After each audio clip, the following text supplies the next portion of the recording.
嗰個董事。我屋企咧就係大個同埋家咧，我哋都喺幫手錄探頭，係大家嘅。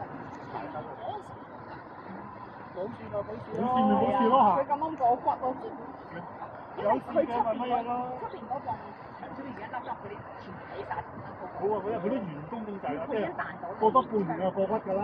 你哋一向都係咁㗎啦，其實。係咁啱佢賴嘅嘢係。咁啱佢賴嘢，跟住你做董事局個老細，有你冇理得即係拆咗佢啦。我點知你個檢高會唔會有監料㗎？最後監管嗰個先係最大責任。啱啊！你坐喺寫住有個字㗎嘛，董事局嗰個唔係啊，政府監管啊。政府。你要批俾佢嘅話，佢你要佢截晒。你合乎規格㗎嘛。攞料㗎嘛。係啊。即係手開俾落西底㗎。細底㗎。即係佢哋聽得。有時你見到啲場有個員工，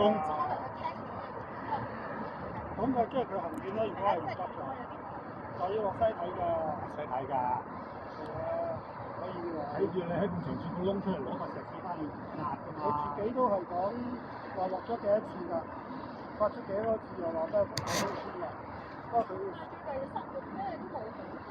係啊，當係有因為嗰啲地盤佬咧，當然自己出人事